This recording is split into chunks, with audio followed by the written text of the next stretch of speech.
হাসিনার আমলে অনেক উন্নয়ন হয়েছে, বিগত অনেক কাজ করছে, এমন কোনো রাস্তাঘাট কোনো হান্তা কাঁচা নাই, সব সব জায়গায় কারেন্ট পৌঁছে দিচ্ছে। এভাবে জোতা দিচ্ছে অনেক, এরে মনে করেন বিগত আন্দোলন করে নামাইছে ছাত্র জনতা, এখন ছাত্র জনতার উপর একটু ক্ষোভ থাকতেই পারে। এই যদি যে সমস্ত দাবি করছিল যদি দাবি মানতো তাহলে তার নামন লাগতো না। এখন না মানার কারণে মানুষ যে কোনোভাবে হত্যা হয়েছে, যার বিরুদ্ধে ছাত্র জনতার উপরে একটু ক্ষোভ আছে, তার বিরুদ্ধে জুতার মালা দিছে এবং জুতার মারতে আছে। জন্মদিনটা পালন করবে কারা? এর লোকজন বা এর নেতা খেতা তো ফলাতো, এর জন্মদিন পালন করার লোক তো নাই। ডক্টর ইউনূস দেশ চালাইতে পারবে? ডক্টর ইউনূস দেশ চালাইতে পারবে, ওইখানেও বলছি এইখানেও বলি, তারে সময় দিতে হবে। সময় না দিলে সে দেশ চালাইতে পারবো না। আপনি একজন সাধারণ নাগরিক, আপনি কি নির্বাচন চাচ্ছেন? আমি এই মুহূর্তে নির্বাচন দিলে এই আগের লাহানি হইব দেশ, আগের মতো হইব। এই মুহূর্তে একটা দল পতন হয়েছে, এখন যদি 2-1 মাসের মধ্যে বা 3 মাসের মধ্যে নির্বাচনটা দিয়ে লাই, তখন ওই নেতা খেতারা এই পকেট বড় দান্দাই থাকবো, দেশ ভালো হবে না।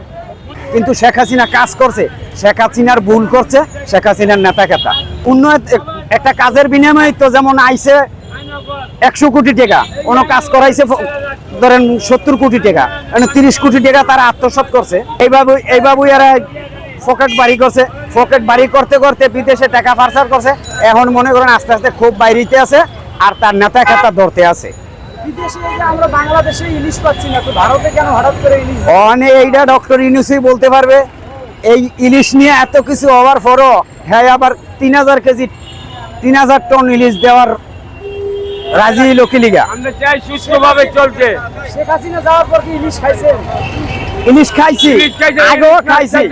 1200 টাকা 1500 টাকা ইলিশ মাছ। হয়তো দেখা গেছে রিস্কা চালাই, ইলিশ খাইছি, যে টেপ মনে করেন বড়টা খাইতে পারিনি, হয়তো ছোটটাই না খাইছি, 500 টাকা 600 টাকা কেজি ডাই না খাইছি।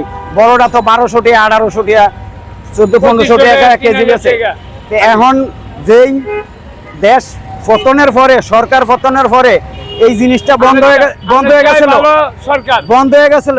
এখন আবার হিরে নতুন করে আমাকে উপদেষ্টা, প্রধান উপদেষ্টা, হ্যাঁ আবার হিরে নতুন করে কি 3000 টন ইলিশ দেওয়ার কি পদক্ষেপ নিছে বা কি জন্য ডিল করছে, ওইটা তার আমরা বলতে পারব না। আমাকে বলার আছে ইলিশ মাছ বিদেশ না দেওয়াই ভালো। আমাকে বাংলার ইলিশ বাংলাই থাকবে, গরিবে খাইতে পারবো। আমি সারাদিন রিক্সা চালাই, আমি 500-700 টাকা রুজি করে গিয়া আমি তো পারবো না 1200 টাকা 1 কেজি ইলিশ কিনতে। যেতে নর্মাল থাকে, আমি আমার বাল বাচ্চা লয়ে যাই, কাজ করিয়া 4টা ডাইল ভাত খায় বাঁচতে পারি।